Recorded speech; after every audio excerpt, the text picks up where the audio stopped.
Rejoignez-nous à l'International Business Network Event.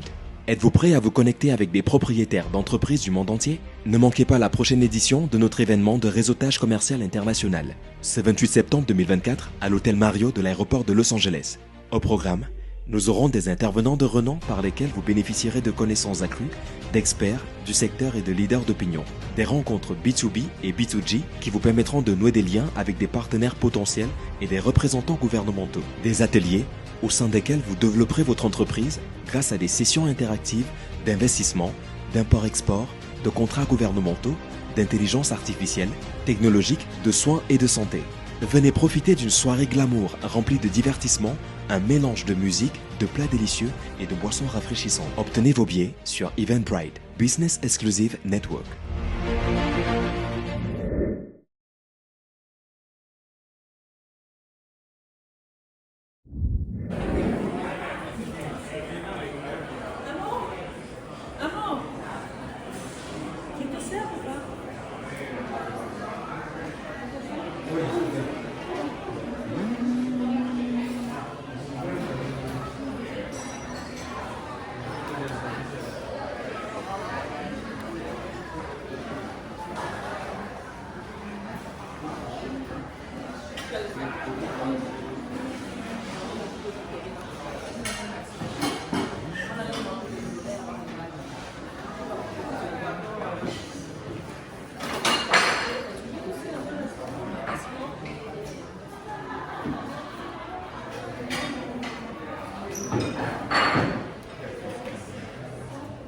Please, welcome to the fourth edition of the Business Networking events.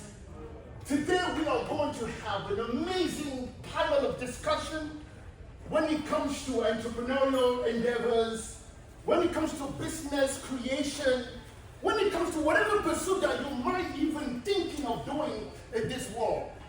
Because entrepreneurs and business owners are the ones who change the world because they dare to do so. We bring solution to the societal problems, right? Yeah. Your cell phone, for instance, has allowed the connectivity between people that are distant away. That's entrepreneurship. That's creation. And that's what we're going to be discussing today. So this is what's going to happen today. We are going to have a keynote speaker who will share with us. In fact, he will talk on the subject of government contracting. I know to some extent some of us might be leaning into that, contracting with government, with whatever that we're doing. And I think there's a little bit of money to that too, when you deal with government. And after the keynote speaker, we'll have a panel of different topics. We have 4 panels today. The first panel will be education, because it starts with education. Right? Right? Right? The second panel today would be investment. That means sometimes we might have a good idea, but we don't know how to go about finding resources to give the wings to that idea. And that's what we're going to discuss today on the second panel. The third panel will be entertainment. Yes, we'll have a slew of people in the industry who will share insights about entertainment. No, in the point of view of consumers, of course, but in the point of view of, they will tell you, by the way. And then the last panel will be AI. Now we live in the world today when the robot would replace anything that you do. In fact, maybe at one point in the future, we don't need to have a relationship, per se, with another human being. Anybody ever seen the movie Her? Her. It's quite an amazing movie. It tells you how nowadays the technology is replacing almost every aspect of our lives, including relationship. We already seen a decline in terms of, whether it is marriages or even birth. We have that problem now in many aspects in the world. But AI would come and just disconnect the fundamental of human being as we know it. So we will dissect a little bit of that today. And with that, you would have an understanding of where you are and where you want to go. And I guarantee you something. From here, you would be more. You would do more and you would have more. After today. That's a guarantee, or I'll give you your money back. You see me, we negotiate. So with that, ladies and gentlemen, I want to introduce you, first of all, the person who's behind this event. She just want to say hello just for now. The lady who's for the past few sessions has put together, has thought that it is important to organize moments like this so that we can exchange ideas. We can come to the level of collaboration, because it is only in the collaborative effort that we can bring something bigger and better. Yeah. Right? Right. Right? Yeah.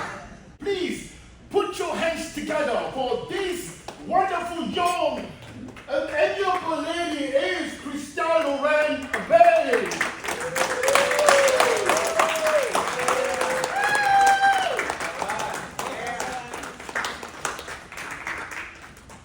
There she is. She's the founder of Lilas Staffing Agency. And Staffing Agency is the one who organized this event. And he does a lot of things. We'll show you some of the things that he does in a little bit. But I just want her to just say hi before we continue. Hi. So I'm Christelle Lorene Adibeyi. I'm not a speaker, but I know how to host events. So I just want to start to say thank you to you all for coming here. And we are working in a big project because we want to connect business owners. I believe that if we work together, it's not just business owner in Los Angeles, it's business owners all the world. I believe that if we work together, we can do something amazing. So thank you so much, and enjoy. Thank you. Thank you, Lorraine. Now I'm going to invite here the keynote speaker. This man is a man. You know what I mean by he's a man. So let me just tell you who he is in his introduction. So he's a passionate educator, entrepreneur, and a learning and corporate development expert. Jack has been in the business and community leader dedicated to supply diversity and inclusion for over 30 years.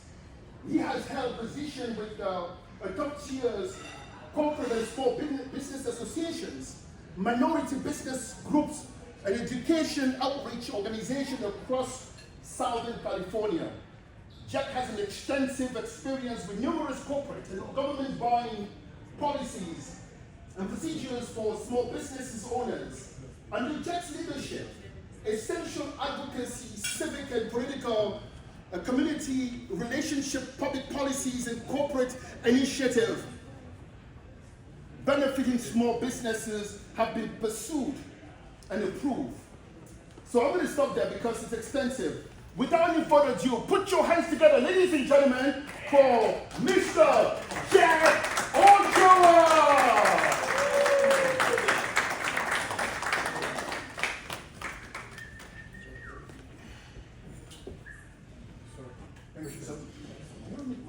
I think I'm going to be okay. So can everybody together say the number $1 trillion? $1 trillion. Okay, I'm sorry, but I couldn't quite hear you. $1 trillion. So here's why I want you to wrap your head around that number. There was this little tiny event coming to Los Angeles. Many tiny. It's called the Olympics. I know 2028 seems so far away, but it's not. It's going to be here in a heartbeat. It's going to be here better, faster than you know it. They're already hosting events for vendors for the 2028 Olympics. And so what I'm saying to you is that the government is actively looking for diverse business. Because what I see right now is diversity, right? African American, Latino, women. At the end of the day, we got to look at things a little bit more different, right? We are the global epicenter of this country and of this world. Because as LA does, so does everybody else. So one of the things that positively came out of the pandemic is that paperwork with the government used to be about that thick. I'm not exaggerating, about that thick. So of course you're like, I don't want to deal with it. Nobody wants to deal with it. Now, because of technology, it's only maybe about 30 pages. The advantage now is that a lot of it is automated. So when you make an error, the system will kick it back and go, hey, you missed this. You forgot this, you forgot that, because it already happens. But one of the things that I'm doing, and something that I think we can all work on, is actually our brand. So one of the gentlemen that actually coached me on it is sitting in the audience. So come on up. I want you to talk to me a little bit about brand. So one of my coaches talks about branding, and I think that's something that we all are not. I think we all kind of miss the mark when it comes to branding. So can you talk a little bit about that? Sure, absolutely. Go, please. Thank you. So, how many people here think a brand is a logo? Okay. Or you think it's the business? You think it's service? It's actually none of those. Okay. So, to give you an idea, probably everybody here has probably literally experienced or heard of one of the brands I've created over the years. How many of you have seen Lion King, the Broadway show? Yeah. Okay, so I help position that for Disney, to their investors to invest in that. How many of you have seen or heard of LA Marathon? Yeah, okay. To help position that as well. So branding is about creating quote unquote real estate in your mind. And that means like what you need to be doing is thinking about what's going to differentiate you from everybody else. Okay, and that's what's called a value proposition. That's the first part about branding, is really about strategizing what's making you unique from everybody else. The second component to this is now building an identity to reflect that value. So what I mean by that is what's called a touch point, such as the name of your company, tagline, the brand mark, your website. The other key part of this is continuity between all those parts. The third ingredient to this is now building it so that it's actually managed for growth and to scale it to go global if you choose. Because part of this event is about talking about how to go global. To go global is to make sure you actually have the right DNA ingredients about your brand to be able to be sustainable first. And then at that point, make sure that it can actually grow because you have the right structures and systems in place. So there's three parts to branding again. It's to strategize, to make sure that you have the right position. The second component to this is having the right identity to reflect that value. And the third component of this really is getting the mind of the consumer. But once you get in the mind of the consumer, it's now the third major component is now you're able to scale and grow. Does that make sense? So I'm going to build on something there because we got to think about what's about to happen. So there's also this another little tiny event coming to Los Angeles. It's called the World Cup. Yeah. World Cup in 2026. And another tiny event called the Super Bowl is going to be in here in 27. So who's going to miss out? I know not me. I'm getting in front of it. Because I'm telling you right now, the train is moving. You have a choice. You can either A, get on the train or complain after the train left because $1 trillion is coming to our economy and all of us have an opportunity to be a part of that. What you're going to learn today with some of the panelists is absorb it. Take it in. Don't be afraid because the water's warm and you gotta take action. Don't be left behind and definitely don't complain if it comes and then it leaves and you didn't participate. Because you have nobody to blame but yourself. So I'm a big believer in you gotta take action. So that's kind of my message to everybody. Thank you for allowing me to speak out. I'm done. Does anybody have any questions about government? You go. Yeah, if you can maybe, when you talk about the Olympics, even though it's local, right? LA. Right. Just help us distinguish government. Because there's city, there's county, there's state, and then there's federal. So if you can maybe just, talk a little bit about just the different elements of it. So here's something I think that we need to look at. Federal is like the entire federal government of the United States. Then you of course have the state, which is the 5th largest economy in the world. California, 5th largest economy in the world. Then of course you have the city and the county of Los Angeles. So think about it from ranking, right? You got the United States, #1 large economy. #2, Southern California. #3, China. #4, Germany. #5, the state of California. Did anybody just hear what I just said? Who did I say is #2? Southern California. And guess where we're all at? Southern California. So the opportunity is bigger than us. We, as Southern California, are bigger than China. But the press doesn't know that because they're worried about the individual entities and not what we are as a region. Because this young lady talked to me about environmental stuff. I'm already like, how do we now get her in front of UCLA, in front of UC, in front of the county, in front of the hospitals? Because I know, like this other gentleman, we talked about books. I mean, I didn't think about, okay, how do we connect the dots, right? How do we educate all people, not just minorities, not just women, but all small businesses? Because at the end of the day, we're all here to learn, right? And I think ultimately that's where we got to leverage the knowledge that we have. All right, well, I'm done. Thank you so much. I want to say something though. I just went through Jack's course, by the way, and it was brilliant. I do some work with the city, like LA Marathon, and I did work on Santa Monica for 3rd Street Promenade. That was the extent of it. Being open to Jack, being introduced to Jack, and being open now to what the city has to offer, it's unbelievable opportunity. So you really need to get to know Jack, because he'll open doors and opportunities you never thought was possible before. And I mean that sincerely. Like, it just totally opened me up to all kinds of new business I never thought was possible. You have a question? Yes, sir. Would you please be a little bit specific as to which areas that, because you're talking about job creation, right? Opportunities. Yes. Would you tell us, okay, maybe we need this kind of services, maybe, for instance, health services. The answer is all of the above. From snake venom, all the way to construction.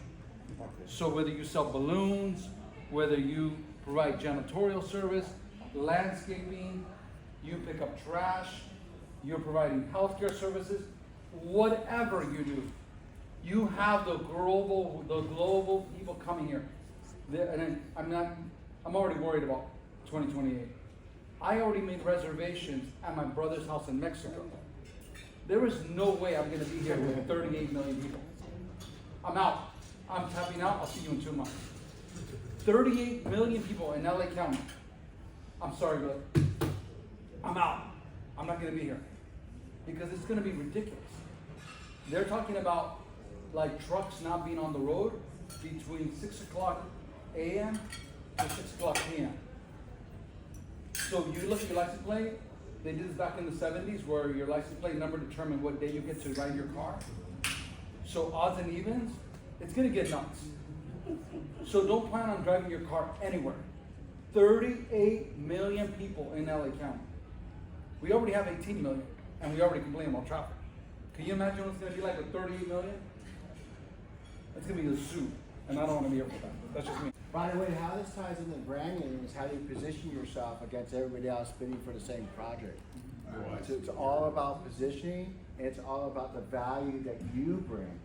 So it's not about bragging, it's about how you're gonna stand out from all the rest. So you have to be very clear and concise of the difference that you're making. If you want to be chosen to be hired by a particular part of the branch of the government, you gotta be very, very, very, very clear of why you. Right. It's all I have a position. question here. I think I want to reiterate what he was trying to say. Like, okay, you said $1 trillion. What that $1 trillion, like, if I want to do something with the government or the state or something, how do I project myself? What is specific thing that will get us involved in it? So let's be clear. The government is not going to spend any I'll say money the on state or something. Not the state. Okay. So the vendors, or which are like the Nikes of the world, the CVS, so all of the vendors that actually make a function. Like, for example, somebody mentioned like the studio, Paramount. They're going to be doing a lot of media, so a lot of that work has to come from somewhere. Because they're not going to bring a crew from New York when they have a crew right here. Or hospitals are going to be overwhelmed. Because again, this is where athletes are going to need help, whether it's mental, physical, or emotional. So we have an opportunity there depending on what we're doing. So a lot of those services are not going to come from the government, because the government says, here's the location, you figure it out. That's their only job is, here you go. Here's the venue, you figure it out. So it's going to be more commercial. So you're not going to necessarily deal with the government, but the government is going to play a key role in helping you to get through the process. Does that make sense? Thank you, gentlemen. Thank you so much. Thank you. So again, see them afterward and ask whatever question that you may have. Now, this next move that we're going to do is going to be a panel discussion. Education. Let's call the moderator, and she's going to call the panelists. Organizational development, business management. You in it, right? Thank you so much. Give your hands for Sharon Pearson. So this panel is the education panel. And education is near and dear to my heart. I'll just tell you that I am in education as well, and taught, been in classes. Of course, we've been in all classes with the doctor. But this is an interesting topic because education today is not like it was years ago. There is a lot of different things now, technology and the way we deliver the courses, the things we're studying, the way that we're looking at it. And so this panel is going to enlighten you on some of the things that are coming down the pike here in education and how it might affect you, your kids, your grandkids. But before they do that, I'm going to have each one of them do a short introduction of themselves. So we'll just start in order and go down the line. So we'll start here and just go down the line. We'll start with you. You can sit down. You can. All right. Yes. Okay. Good evening, everybody. Good evening. Yeah, do it like you did it for him. Good evening, everybody. Come on, don't do like you don't like it. Come on, show me some love, everybody. Good evening, everybody. Good evening. Yeah, I'm beginning to feel the energy in the room. My name is Dr. Joseph Tong. I've been an educator here in the United States for about 25 years and above. I retired as a high school principal in the Unified. I've worked every range of it, K through 12. I've been a classroom teacher at Lachier Elementary School here in Inglewood. I became a vice principal at St. Nella Elementary School, program specialist for non-public schools. I've done it all. Became a high school principal, K6 through 12. And when COVID came up, I decided to retire. My kids are still very young. And I figured that I can give my kids as much love as I'm giving other people's kids. I should give it to my own kids first. Thank you guys very much. I'll sit down and don't hold too much of the time. All right, good evening. I'm not as loud as him. Just like Dr. Tong, I'm a teacher and I've been in education for 2 decades already. And it's been quite a journey. I've been around, started in Culver City, went around in many other schools, Redondo Beach. I'm now in Azusa High School as a French and Spanish teacher. So through my journey as an educator, I've gathered a lot of experiences, of course. And one of the experiences that transferred into my other job as a community leader here in the African community here in the United States is that we cannot have a healthy community that does not function normally. And that led me into writing a book about divorce. Who knows what divorce is? What a question. Yeah, so I know it's not a Q&A session, but I just want to say that divorce in one way, shape, or form affects all of us. And as an educator, I see that firsthand in my classroom. Students who come to the classroom who are affected by divorce in their family. I did write a book about divorce. It's both in French and in English. And the English version is The Rocking Force of Divorce. Thank you. I'll be looking forward to talking more. My name is Dr. Henry Etane. I hold a doctorate in organizational leadership with focus on school turnaround. And I'm currently completing my PhD in global leadership and change at the Pepperdine University. As a fervent educator, I really believe in education. The value of education is not even appraisable. Now, Frederick Douglass once said, it is much easier to educate young children than it is to fix broken adults. Thank you very much. Thank you. Hello, good evening to the panelists. Thank you to the moderator, guest. My name, I do not have a PhD, let me just clarify that. I don't want to be accused of plagiarism. But gosh, I have a quite interesting story in education. It all started in college. I needed a job when I was an undergraduate, and one of my colleagues introduced me to working with kids with disabilities, being a therapist. And I went into it not knowing what I was getting into it, but when I started doing therapy with children with autism and low functioning disabilities, I realized how important it is to have extra help in education. I realized that it takes a village to educate a child, as they said, it takes a village to raise a child. And I started getting involved little by little in that field, in special education. It's a lot, so thank you.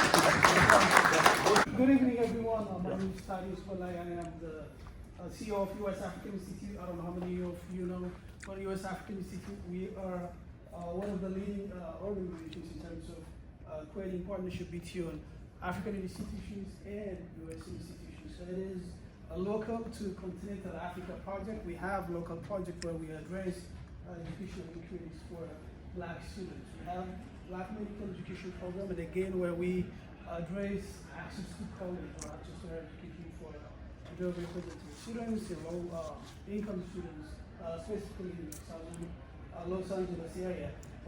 Our project internationally, we work through a number of universities. We use colleges and universities as a vehicle to be able to promote academic collaboration between our institutions and universities in Africa and here. And also, we have public diplomacy project where we engage the State Department and our diplomats to promote public diplomacy between the United States and Africa.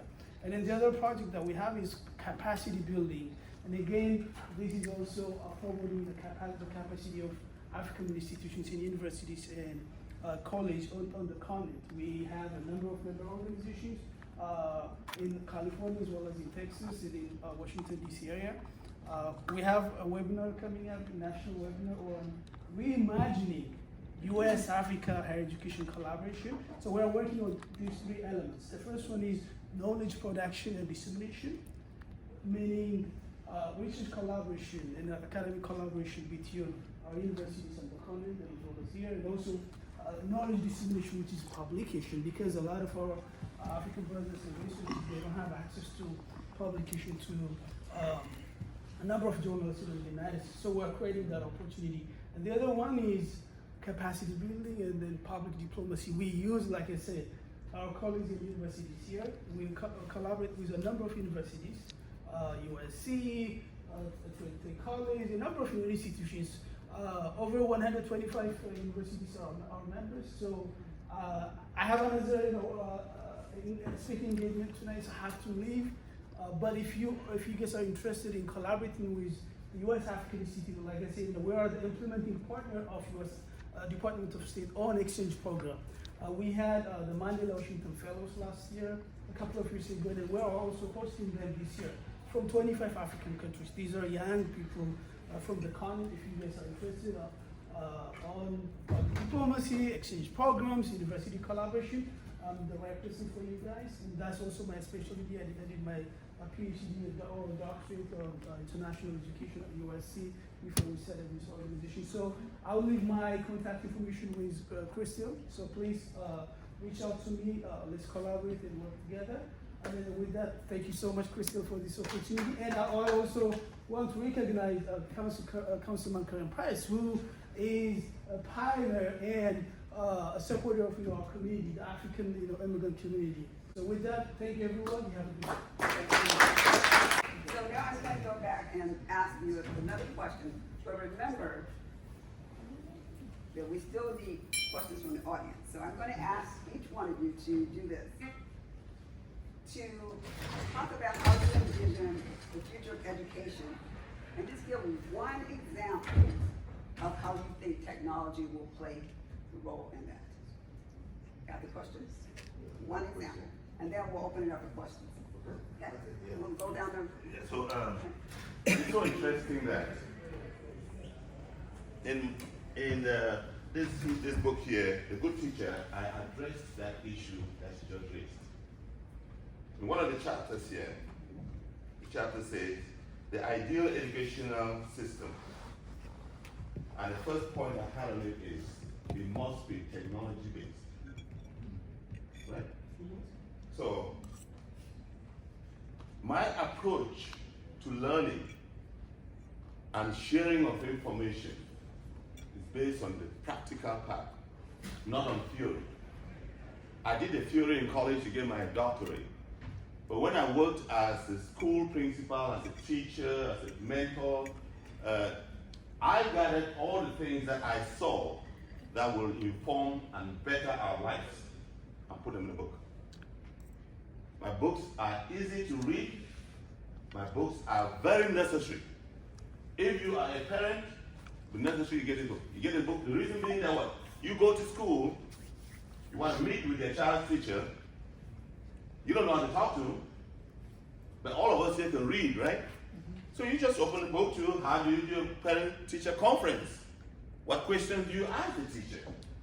When you walk in, how does the teacher teach a child? There's lots of time when teachers know that the child has no support, their attitude towards that child is very different from the one that they know that the child has full support. So I'm answering your question by saying that for us to have a good educational system, it must be technology-based. Technology, everybody has to be informed on it. You may not be expert, but do the basics to know how to be able to navigate yourself. So technology is an important component in our present day life. You can't live without technology. Even those who don't want to be technologically informed, you cannot survive that. Thank you. Thank you.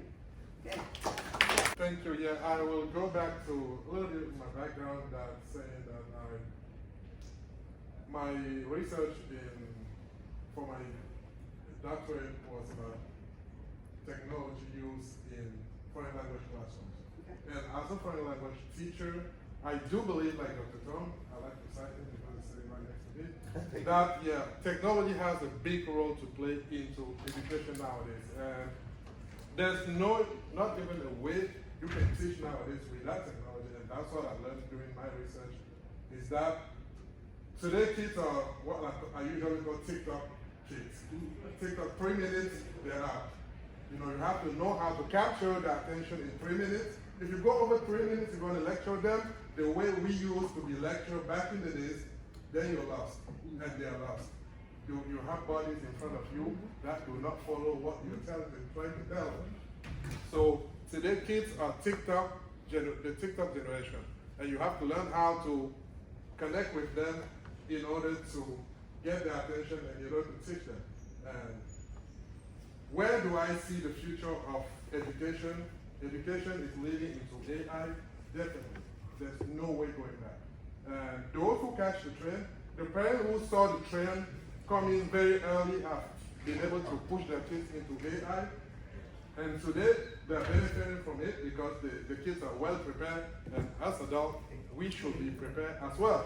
So any kid in the classroom now must know what AI is, should be able to use AI, and obviously be prepared for more opportunities coming out with AI.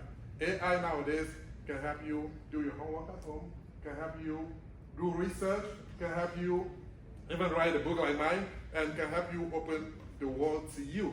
Thank you. Thanks again. As a classroom teacher, I know firsthand what it takes to be a good educator. So when I look at education moving forward, and also as a classroom teacher, and also as a person sitting on the Pepperdine PhD Advisory Committee. I look at education as one simple acronym, and the value that it brings that is brought by technology. It's called the WIC order.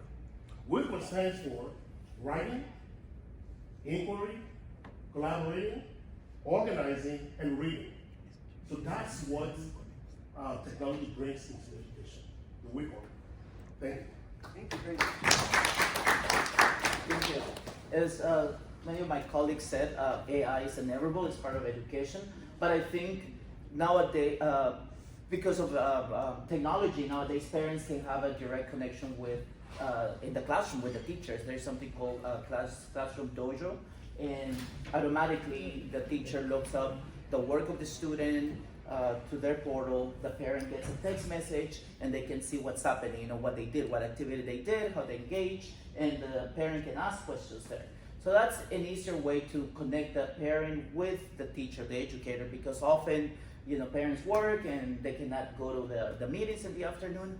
Well, through Zoom and those classroom dojos is a good way for the educator to kind of showcase the work of the students and encourage the parent to, be involved. So even if it's, through the app. So for me that works. It's excellent because everybody's gonna go, and there's always an excuse. I cannot go to the meeting, it's too late. But through the classroom dojo is an excellent way for the educator and the parent to interact. Tutoring nowadays is global. Nowadays, let's say with technology, you can get a tutor from anywhere in the world. Some will do it for free. All you have to do is connect. So that helps those students who are, I guess, more inclined to cyber learning, they can educate themselves on their own. So there's tons of free apps out there that they can take advantage of. And again, education is becoming global. I know some of my students already, I have a buddy study with someone in China and Europe, and they're learning new languages, a little bit of the culture. So in a way, they're kind of traveling and expanding their horizons. But we have to be also careful with AI because it doesn't come to all the communities. Not everyone doesn't really understand. Believe it or not, it's the 21st century, but even here in Los Angeles, there are many families and students who are not so savvy in technology, because of many reasons. It could be socioeconomic, language barrier, if they come from a migrant family, first generations. So also technology is leaving a lot of students behind because just scrolling and a quick fix of learning is not really education, but in their minds it's like, okay, I'd much rather educate myself through these reels and on TikTok as opposed to sit down through a boring lecture in classroom. So we also have to find a balance. We have to find a way to bring technology and AI to these differentialized communities. That way they're not being behind, and the ones that can have access to it are moving faster than the others. So we have to bring an equilibrium. So thank you. So we're going to open it up to the audience now. We'll have one question. Whose hand was up first? I think it was yours. Yeah. Thank you so much. And it's going to be to all the panelists or some. Yes, and thank you all. And my question is, I believe that you almost answered to my question, but one simple question. Did we need to trust technology for education? Can we trust? Do you need to trust technology for education? Do we need to trust technology? The question is, do you need to trust technology for education? Yes, I can start by answering that question. Because my work again was in using technology in the classroom. And as soon as I hit the classroom as a student teacher, I try as soon as possible to master technology. Because I saw it coming, I knew that technology was the way to go. Today, in my classroom, I go to the classroom, I can get prepared in 5 minutes. I can get prepared in 15 minutes, 5 to 15 minutes, and be ready for the day. And because maybe my experience throughout the years I've been teaching, and my experience with technology, I master technology, in my area, and then I can use it efficiently. And the kids enjoy what we call today edutainment is part of education. Using education and entertainment at the same time. Kids, like I say, it's either you incorporate technology or you leave them behind. That's one thing for sure. Our kids today are the TikTok generation. That's reality. I've been in the classroom for so long, and I see that as reality. Kids come to the classroom, they are so bored that if you don't entertain them while you're educating them, you will lose them at some point. So technology has, yes, the question is that, yes, you have to incorporate technology in education in order to keep the kids learning. Otherwise, you will lose them. Okay. In simple words. Thank you. Let me add to that. I perfectly understand what he's saying.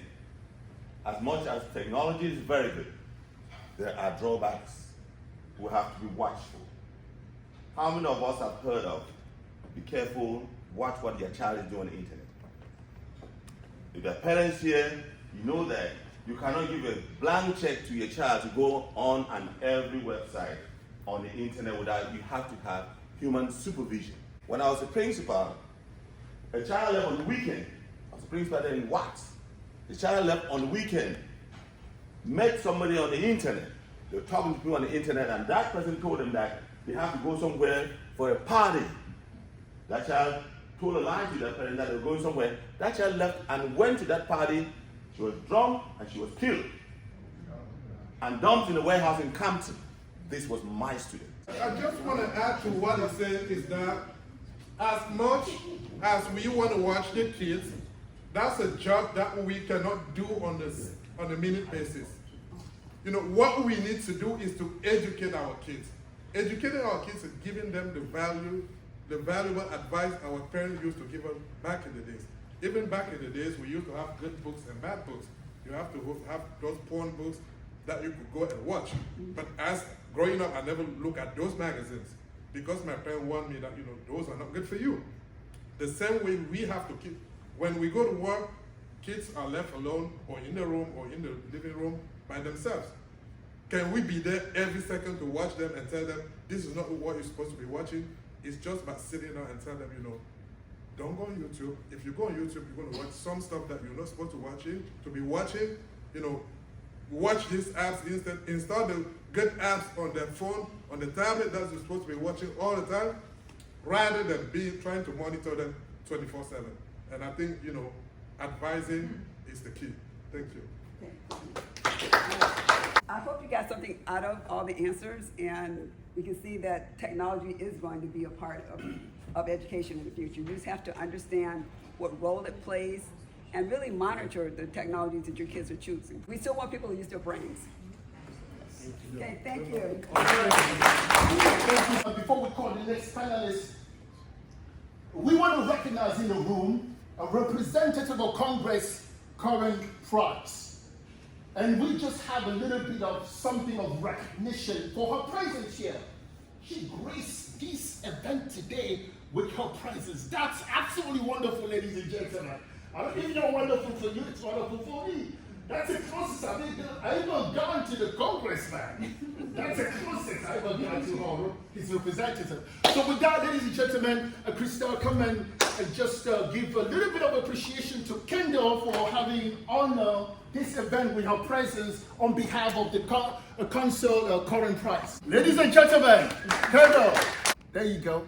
Hi everybody, my name is Kendall Lake. I'm a deputy for Councilmember Karen Price. He's currently out of town right now, so he couldn't make it, but I'm sure he would have been happy to be here, and thank you for this recognition. Thank you. So the moderator of this event, that would be the investment panel. And I'm sure you may have an idea.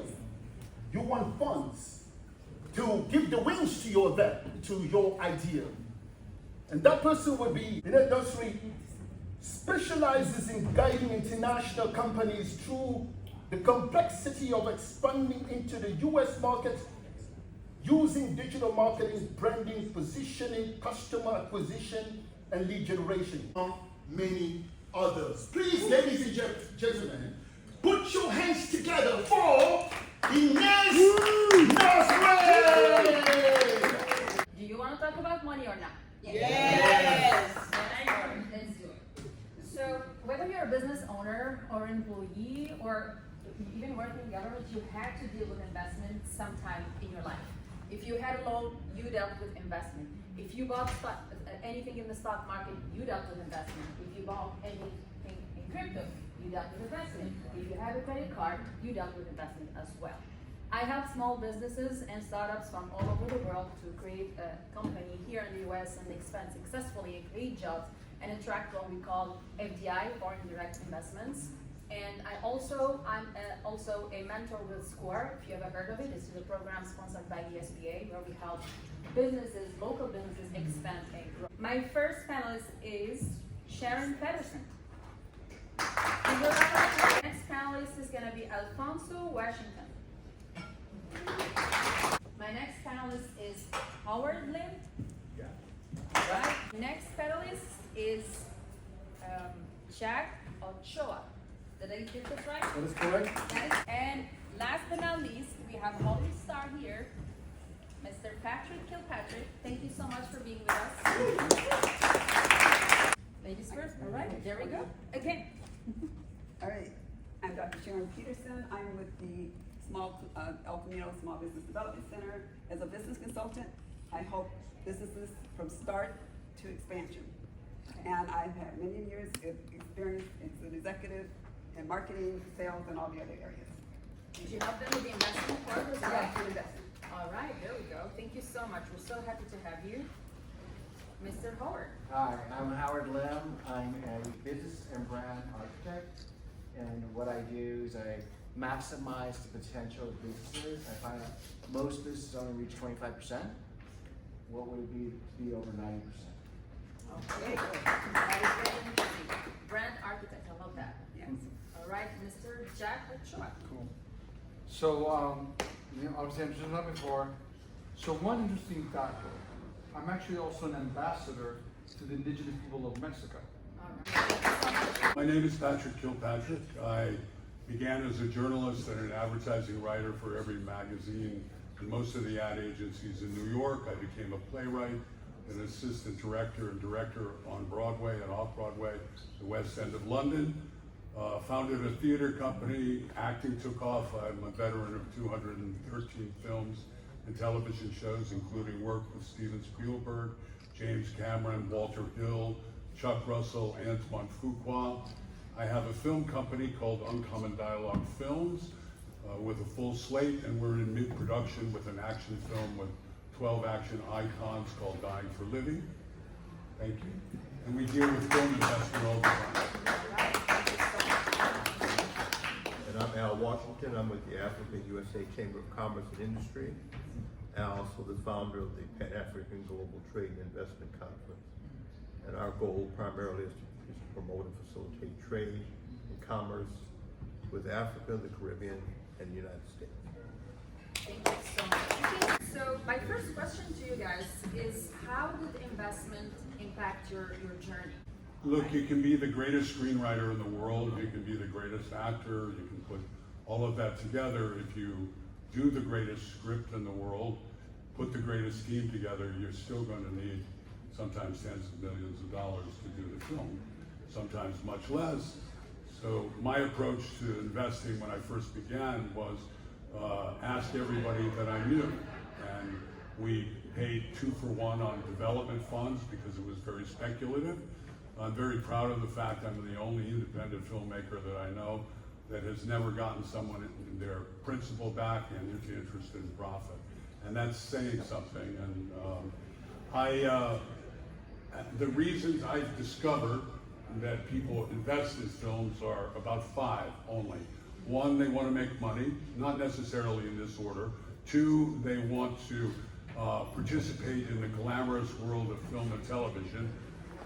That takes a different form for many people. 3, they want to change the cultural landscape. They're Jewish, they want more Jewish content. They're indigenous Mexican, they want different cultural approach to that. They're Native Americans. The other is legacy. They want to be able to go home and say, I'm involved in something that I'm proud of. And that's really the only reasons that people invest. Some people because they want a tax write-off, but most people have enough deductions. That's really not a compelling one. The key to investment for us is to always present everything we're doing in their benefit, so that it is absolutely in their interest to invest. So. This this is a very interesting perspective. I believe there's something for us to learn here. You need to know what's in there for your investors, and correct me if I'm wrong, so you can give them more reasons to invest in you. You need to know what their motivations are, what moves them, and why it's in their best interest to invest with you. If that makes sense, invest with you. Okay. Thank you, because I have to leave. But what I'm going to try to do is be very brief. I'm going to ask you all a question. What did GE, Procter & Gamble, ExxonMobil, Price Waterhouse, IBM, Walmart, Merrill Lynch, Goldman Sachs, FedEx, Pepsi-Cola, AT&T, Coca-Cola, Ernst & Young, what do they have in common? They all needed money to start. They all are doing business in Africa. Oh, okay. And this is why this environment is important. We talk about investment.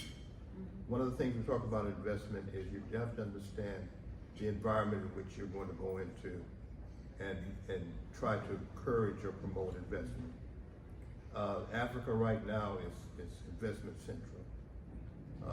They are beginning to learn, they're learning how to use their commodities to leverage and attract investment in a way that helps with production on the continent. The same is true in the Caribbean right now. Our organization focuses primarily to promote and facilitate trade and investment with Africa and the Caribbean. We are Afrocentric exclusively, and small businesses exclusively. We try to help them not only expand, but also to grow. Let me give you an idea of one thing that we've just recently done that tells you about how we operate. An Ethiopian businessman approached us after my last conference, wanting to set up his business operations, expand his operations here in the U.S. So we worked with him to help him get his visa clearances. We helped him find a house and purchase the house for him and his family, helped his family get here with no problems at all. And we're currently working with him now to set up an office in Atlanta, and which will be supplement or augment the business he already has in Addis Ababa. Now what happens is because of that, this gentleman now has an opportunity to obtain support for foreign direct investment, since that's what he's doing here in the U.S. Plus he can also attract foreign direct investment into the continent. That is how we operate. And I'm just going to be very clear, we're Afrocentric entirely. We're not interested necessarily in the contributions can be made from European sources. And we're finding this as a niche that's needed in the world, and our goal is to promote and advance it to help make it happen. There are angel investors that will help make this happen simply because they want to see growth in the African and in the Caribbean economy. There are other people that want to see a return on their investment, so we encourage the creation of investment programs that give them the investment return they desire. That will involve legal work, but it also involves you understanding exactly what particular niche you fill and how you can in fact grow your business based upon the environment that currently exists. If you're interested in working with us, my name is Al Washington. I'm with the Africa USA Chamber of Commerce. We have a website. I also have a Pan-African Global Trading Conference, Trade and Investment Conference that I do every year. We just had our 13th one in LA, and we're on our way to Barbados, to Addis Ababa, and to Delaware in the future. Looking forward to working with all of you in this room. Some of you I've already worked with, but we hope to expand that as well. Thank you. There's different ways of raising money depending on where you're at with your business.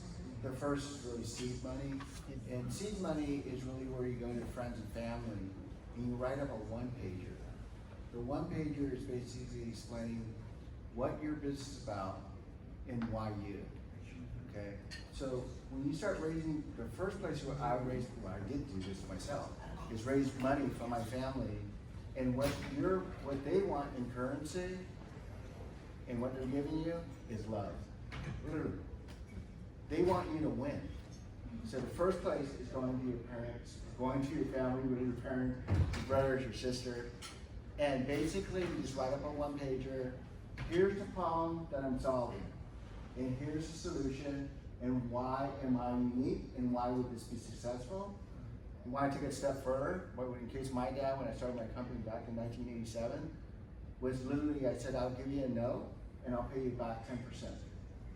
And I gave him a date, and I signed it as a contract, and I fulfilled on that. Because then at that point, it's your word. Okay? Here's the cool thing too. Once you fulfill on that, and you are your word, guess what? If you ask for more money, the likelihood he, she, or the family will give you more money, okay? So that's the first round, where you just really want to show proof of concept with your idea. Then it's about going to a bigger approach of like, well, maybe I do need like a business overview, not a business plan. Business plan is like, it's to like 100, 200 pages. An overview is basically maybe 15, 20 pages. It's a little bit more complex, but the point being, you start to outline what your overhead is going to be, how your money is going to be used, and guess what? You might want to use Kickstarter. And the idea behind Kickstarter is to get entertaining with your idea, whether it's a product or service, and then basically it relies on your video. Your video should be about 1 minute, 2 minutes long, okay? What the point being on that too, and you want to always under-promise and over-deliver. The worst thing you could ever do is to over-promise and be really substantially late. So you want to double what it's going to take, and you want to double how much time it's going to take. So that way you leave this huge cushion, because it's your first time raising money and the first time working on a project, you'll run into so many unexpected things that will occur. The cool thing after that, once you start to show proof of concept and you start to build in some revenue, then there's opportunity to work with a professional to actually go to first round. And there's conversations around that, but I don't want to take up a lot of time. But if you really want to look at it from the standpoint, from the practical standpoint, and start small and growing big, you got to show proof of concept. You got to say that you're good with your word. And I can also say this too.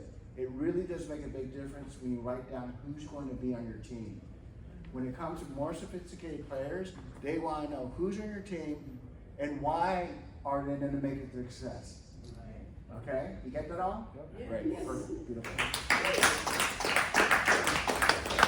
have to go a little different perspective. Looking at really what are people investing in? What are companies investing in now that are investing? They're looking for projects that are dealing with sustainability. You start talking about something that's affecting the environment, or these supplies, there are plants out there that you can do things with and make building components. There's so many things that you can clean the water up, the air, all these, so they're really interested in those now. And then also there's fintech, which is the financial technology. You know, Venmo and PayPal and all those solutions, coming up with those things that make the transfer of money easier, financial transactions. So you have to think about things that are gonna have an effect that are gonna be positive. Now you can look at also investment another way. A lot of businesses come into, they want to start a business, but they think, I need a loan, and they want 100% financing. You know what the bank's gonna tell you? We want to deal with companies that have skin in the game. What does that mean? You don't want 100% financing, you want some, but you bring some yourself, right? Because now you have some skin in the game, and you're gonna work that much harder to make that business run. So then you need to look at all of those different areas and say, okay, how do I want to look at the investing? We talked about angel investors, we talked about venture capitalists. Angel investors come in at the early stage where you haven't really proven concept yet, but they're going to help you kind of get to that stage. And then you go to a venture capitalist when you want more. Someone mentioned even there's some projects where there are different agencies that deal with those, and they're actually, it's called the Small Business Innovation Research Grant. That's millions and millions of dollars. Well, they're doing that to help you get your proof of concept so you can take it to a commercial stage and start selling it. So different ways. And I know we want to be, I call it effective, efficient, and compelling. So if you want to know more, see me at the SBDC, and I can talk to you. Thank you so much. So I'm going to wrap this up really fast.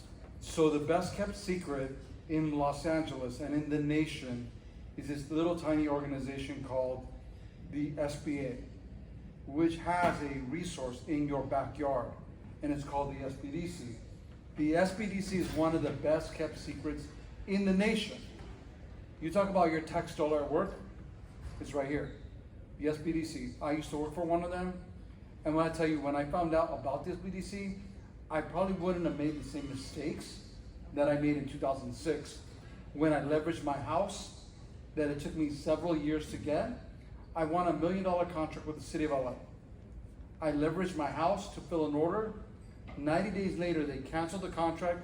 I lost my house, I lost my cars, my daughter tried to commit suicide. Think about that. This happened to me. Lesson learned, round 2, started another business. And then my daughter's like, hey dad, are you gonna start the other business? Because you said, I'm soon as they turn 18, we can do this again. I'm like, all right, I'll try it again. But this time I learned my lesson and I reached out to this BDC and I'm like, hey, can you guys help me out? And it was that roadmap. Is that how do you create that roadmap? And if they hold you to some level of accountability. The one thing that I would tell you is this, is right now I'm dealing with companies that are, especially, I know the gentleman mentioned African, but I'll tell you right now, the hotbed of investment right now is Mexico. There is billions and billions of dollars right now getting dumped into Mexico. Pemex, which used to be a privately owned oil company, is now government run, but the government doesn't know quite how to run it.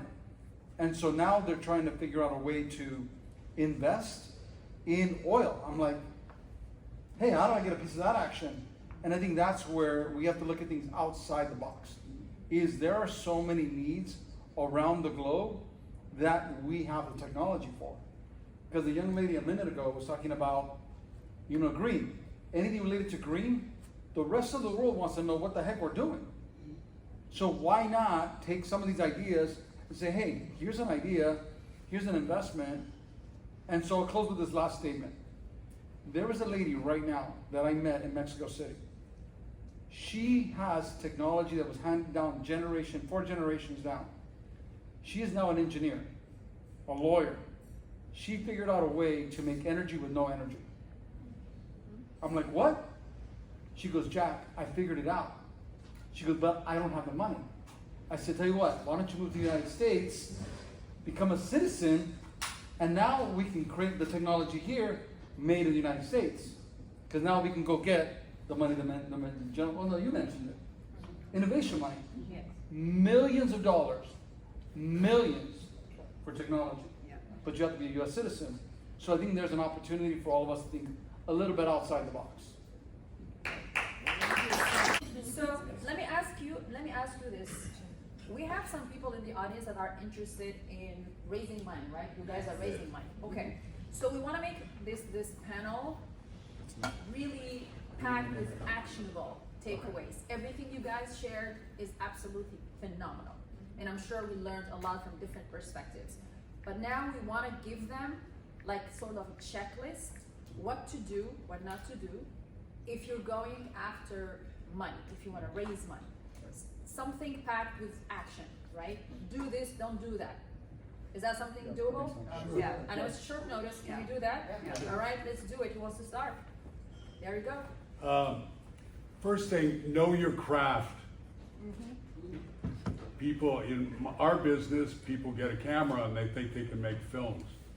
Actually, and they don't teach it in the finest film schools how to have a method and model for the return of the money and getting people into interest and profit, creating a landscape of profit for the people. It's a business, so you have to merge the art and the business.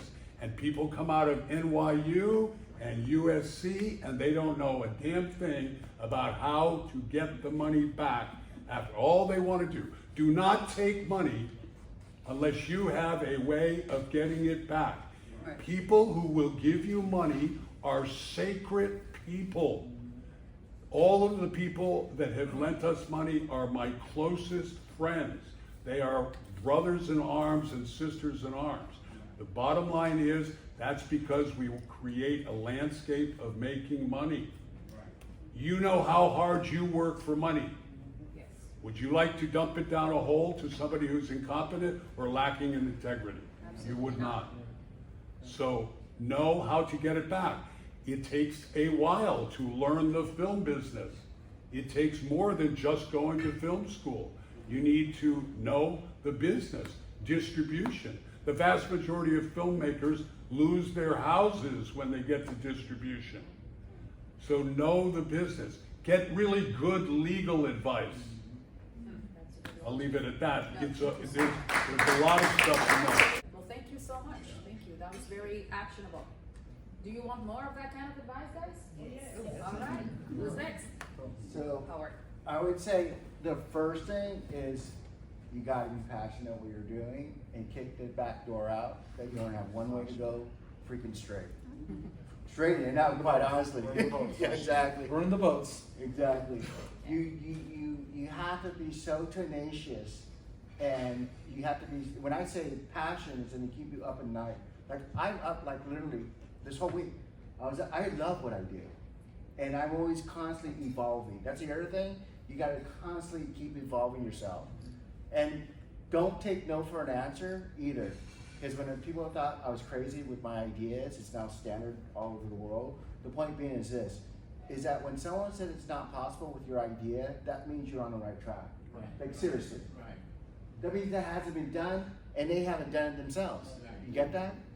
But you've got to be so driven. And the other thing too, just to put out there, it's great to have mentors.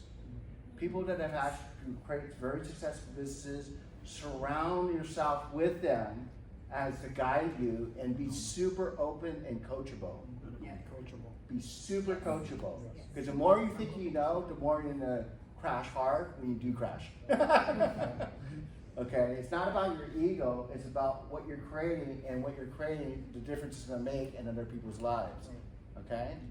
So that's what I'm Thank you so saying. much. So one thing that I would recommend, and I know she'll back me up on this one because again, I used to work at the SPDC Please do myself. not back him up. So here's what I would say. Again, I'm a big believer in SCORE, I'm a big believer in SPDC, okay? So what I would tell you is this. Again, met this lady who figured out this technology. The first thing I said, where's your budget? And she's looking at me like a deer in headlights. And I'm like, where's your budget? She's like, I don't know where to start. I handed her an Excel sheet. I'm like, fill this out and get back to me. That was on August 15th. What's today? 29th? Yeah. I still don't have it. And she wants me to try to bring her into this country. I'm like, get back to me when you're done. Yeah. I'll send to the club. Right? Because I deal with it, again, when I was in the SPDC, that was the biggest problem. Like, well, Jack, why don't you fill that out for me? I'm like, I don't run your business. You run your business. Have a budget for your idea, whatever it is. If you already have an idea, because I know I was talking to the podcaster guy in the back. I'm like, where's your, like, well, I didn't ask you, but I'm like, where's your budget, right? At the end of the day, where is your budget? Know what your expenses are. Yeah.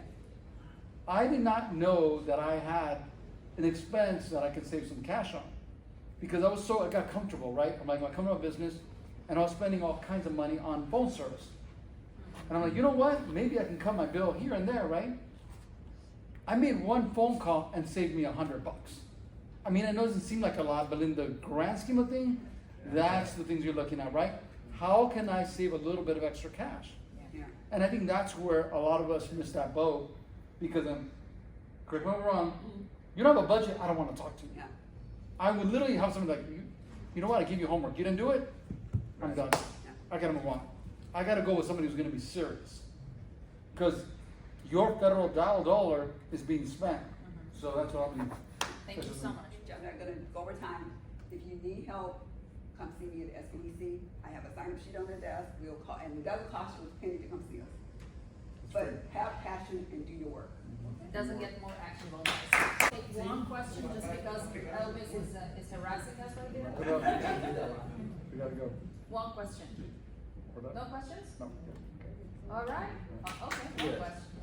Almost. All right. So, my question is, I know return on investment, like you were talking about, but is there a situation whereby you could do a collaborative work for the community that, like non-profit or like foundation work, that you don't have to give the money back, but the product can benefit the community? Am I making sense? Like a mural or something? Yes. No, like for example, a film. Let's say I wrote a film, a movie, and it's for, let's say, children learning technology. And instead of going for investment, like film investment, I said I'll use for the educational purposes. So would the government help finance or budget? Yeah, grant. Yes. Do they do that? Do you guys do that? We have some, but I mean, we do mostly funding, but yeah, there are grants out there, but you have to find them, and usually it's for nonprofits. Yeah, so let me give you the short answer to that one too. So look this up, grants.gov. Grants.gov. So what you're describing is called grants.gov. Correct. You literally register, and depending on what you want to do, film, energy, green, it don't matter. The money's out there, but here's the problem. Nobody applies. Yeah. Because it's too hard to do. It's gonna take me too much time. You know what? I'm gonna call BS. If you don't want the money, somebody else is gonna go get it. Yeah. So it's either you or somebody else. It's either you or somebody else. You gotta apply. By the way, real quick, he's the bridge between applying and getting it done. You get that? No, I swear, he knows the in and out. I couldn't believe how much he helped me the other day. Was it yesterday? Yes, sir. And it's got through so much crap that I couldn't figure out, and the people at that department couldn't figure out. He did like this, and wait a second, that's way too easy. This guy with a massive amount of experience knowing how to articulate and go through that maze. Sorry. I didn't say No, that. that was great. That was very insightful and very actionable. What do you guys think of our panel? Thank you very much, guys. I want you to do one thing. I want everybody to stand up, please. I want the Slim Shady to stand up, if you know what I mean. Okay, turn to the person next to you, say, hang tight.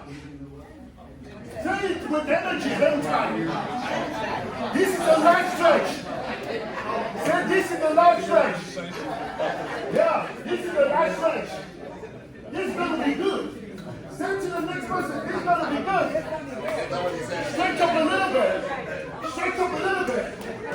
Stretch up a little bit. All right, we got it. Let's sit down, ladies and gentlemen. The good news is, now we're going to quickly move through the two panels that are left. So I'm going to call the next panelist entertainment panelist. So now, the next panelist is Mr. Patrick Kirkpatrick.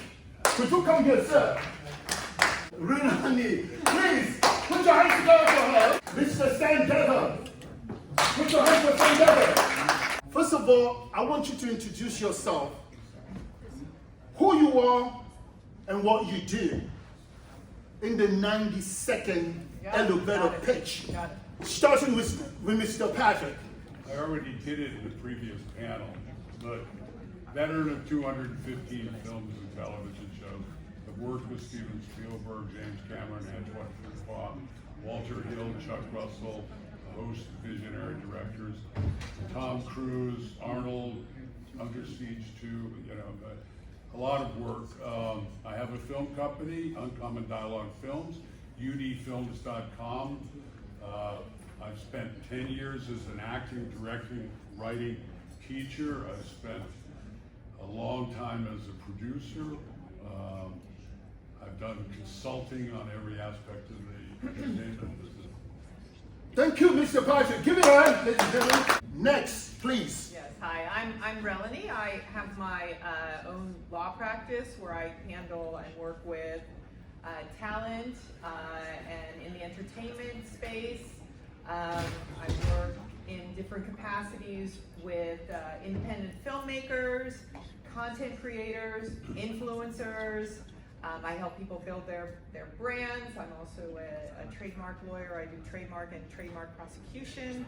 And I work also in the technology space with different startups, helping them navigate through various growing pains and how they're going to place themselves in different industries. Thank you very much. Next, please. Hi, I'm Sam Dever. I'm a podcast host, multimedia producer, actor, and speaker, and I host and produce a podcast out here in Los Angeles. It's called the Sam Dever Podcast. Long-form conversations. We talk to actors, artists, filmmakers, entrepreneurs, anyone who's a creative pioneer who thinks outside the box for those conversations. And when I speak, I call it produce your passion. We always hear the term pursue your passion, but I try to shift people's mindsets to becoming a producer. We live in an age where there's so much technology at our fingertips. Anyone can go out and make their vision happen. Thank you. So now, my question is only one, but with two parts. So could you tell us a little bit of, at least a short form of your journey? I'm talking about some of the pitfalls and some of the successes in your endeavor. That's the first part of my question. And what's the worst advice you ever gotten in your journey in becoming the person you are today? So question with two parts.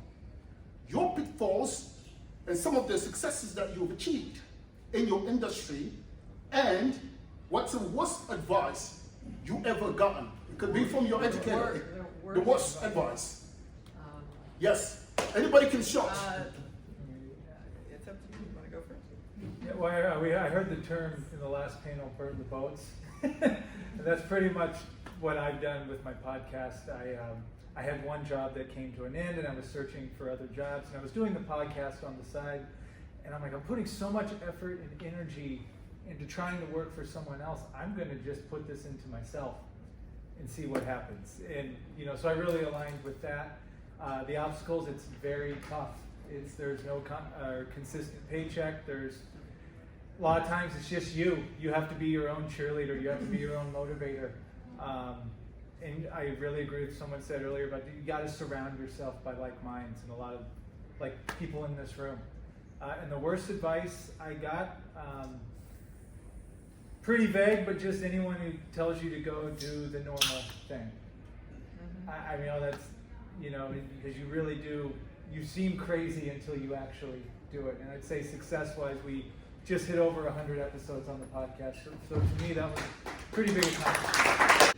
Next, please. So, my journey was, and I'll get to the worst advice at the end, but, my journey was I worked for many years for different people in entertainment, and, at some point, you reach a point where you realize that's their dream and not yours. And, as I moved to different places, and, entertainment is very about consolidation and blue penciling departments, I realized, even though I had contacts, why was I letting, someone who was 25 working in HR determine what I was going to be or what I was going to do? And I decided if you fear that you're going to fall, you might as well jump. And so I started my own journey. I have my own practice. I'm doing what I love. I love brands. I love media. I love technology. And I decide who I work with. I don't work with toxic people in that at all. And I also have my own blog called the Trademark Channel, which I'm building out to hope to be the next weather channel for brands. The worst advice I think you get constantly is, give it time or give it the benefit of the doubt. And usually doesn't, sometimes it just, most of the time, it doesn't work out. You have to be clear, and I don't have a plan A. Plan B. This is my plan, and that's it. Like you said, pick out the exit or whatever the last panelist said. There you go. All right, next, Mr. Patrick. I'm so grateful for him because he's like a living subtitle.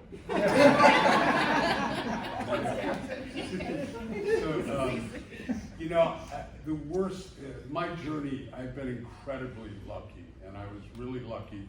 One of the central things that people who get into entertainment have is they don't know where excellence lies. They arrive and they want to get into it, and they don't know where excellence lies. Well, here's the secret. You can commune with the masters and it doesn't cost you a dime. You can watch the masters to learn what you need to do and see how they did it. However, there's schools and there's others. There's A-list ways of doing things. There's C-list, there's D-list. There's things that are going to send you straight out of town. So if you can find your way to a mentor, if you can find your way to someone who can send you where excellence lies. I had that kind of a person, my first job in entertainment, an actor who was becoming a big-time director, a Broadway colossus, and so I worked as his assistant, and I found my way. And he could say, no, don't go there, and go there. And that's really what you need to do. On the other hand, I would say there are no negative events. You are where the good Lord, the universe, wants you to be on any particular time. There is nothing that is going on right now that you are not in the hands of destiny. Destiny has a better calculation for you, God, the universe, whatever you want to call it, than you. I never intended to become an actor. Never. I wanted to be a writer. I became a writer. The universe knew what was best for me. Then the universe knew that I had to go into producing and directing and all the other things. So just know, go forth as a person of faith. And then the second part of my question is, have you ever received any words of advice? The worst advice? Yes. Could come from family, could come from friends, or anybody. You know, I really can't, because, you know, as an actor or a writer, you can look at the worst things in the planet and say this is research. So I really don't know that I've ever gotten any. Maybe you didn't catch it. Maybe you didn't catch what he just said. It's very profound because it's only his attitude, his perspective. Like, no matter what happens, it's only a lesson, something to learn from, something to grow from, something to becoming from. Amazing. This is so good that I might need a recording. Somebody recording that? I might need a CD so that I can start watching at home what is being shared here. This is amazing. Thank you so much. Thank you guys for that. Thank you. Now, I'm going to take some questions from the audience. Yes, this sir. So I have two questions. One for Mr. Patrick. You said something and then you're very careful with your words. So I'm sorry? I said you said something and I know you're very careful with your words. So you talk about lucky. So you've been extremely lucky. I know the way you've been talking about describing your career, I don't think it's anything to do with luck. So what's your definition of luck? You're a very insightful man. Teddy Roosevelt, I think, said, the harder I work, the luckier I get. The truth is, this is a business, and I think both these accomplished people would say, it's not 200%, it's 2,000%. I mean, and by the way, I would say team is vital. I'm surrounded by really great people, including my wife, who elevate everything we do, and I couldn't do it without them. And the reason that we succeed and the reason we go forward is because of a team effort, listening to each other. I had to learn a lot about leadership because I came from a place, first of all, acting, you go in, you kick down the door, you do whatever you do. You know, you need other people to rehearse, but that's a subtler thing. To run a film company, you have to be a leader, and that means actually giving up control in a lot of ways. Even the notion of control is antithetical to what you do. So you're very insightful in saying that. We work 7 days a week, 365 days a year. A vacation for me is playing with my grandchildren and getting a massage and exercise. You have to do that. You have to preserve yourself and take care of yourself mentally and emotionally. Sometimes I think my greatest accomplishment is that I did not fall into some of the habits that some of the other people in Hollywood have fallen into. You know, and so that's why I think God and faith and whatever you call that universe, the force, is so vital to everything that we do. And then that is, yeah. And then, I had the last one. Yes, yes. And then that too, you know, what you just asked, and he's being humble because luck means preparation that meets opportunity. Preparation that meets opportunity. You work hard and you are in the right place at the right time.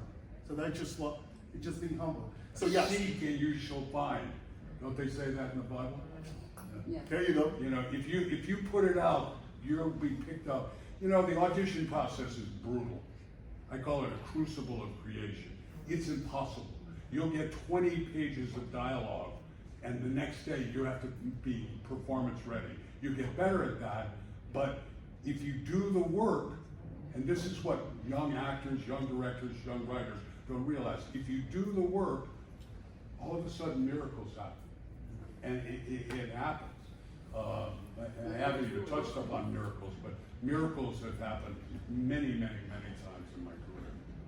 What's the second part of the question? Thank you so much. Thank you for making the time to be here, open your heart and tell us about your definition of that. My question was for you. I remember at some point you talked about being a worker for different corporations or different companies. Yes. And then you decided to say, I'm going to my journey now.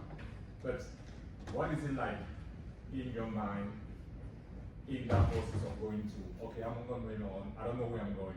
Do you already have a plan, or you didn't know where you're going, and you just knew you wanted to go? I think I had, you have to focus, you have to do things with purpose in life, you have to have a focus. You may not, I think people don't see that, we were talking about the Olympics earlier. You see people winning a gold medal, but what you don't see is them getting up at 5 a.m. every day, them saying no to their friends for 10 years, them eating food that they may not like, them having to get up on the weekends, or missing parties, or missing family events. You don't see that. You're seeing the end result, but they're seeing that result 10 years ago. Yeah. And that's, I think we live in an age where, you don't respond to a message in 5 seconds, but it takes time, and you have to be willing to do that. And it's not just me, it's people who are willing to support me, who I've fostered relationships with, that asking people to help you is not weak, it's strength, and so it's I think people come up there here and say, when people say me, it's not. It is a team. Whether I'm an entrepreneur or I'm a solo person, people still have helped me. Yes. And I pay it forward, because that's, whatever you want to say, God or the universe, it will come back to you. Yeah. And we see that, people who've done bad things, it eventually comes back. Can I add something? Quick. Yes, a quick answer. Yeah. So I like what you said, because a lot of people, even from businesses trying to get ready to go into business or preparing for anything, they procrastinate. What you said is true. When it's time to be ready to do that particular thing, it's too late to get ready. You should have been ready. Does that make sense, right? Yeah, it is just saying that you've got to be ready and not have the opportunity than to have the opportunity and not be ready. It's mindset. It's a mindset. If you read, there's a great book by Carol Dweck called Mindset. It's a mindset. Okay, we need a quick last question, and then we're going to move on to the last one. That's going to be very quick. And yes, Dr. Tom. I got a couple of questions for the lady. What is the highest grant you've ever written?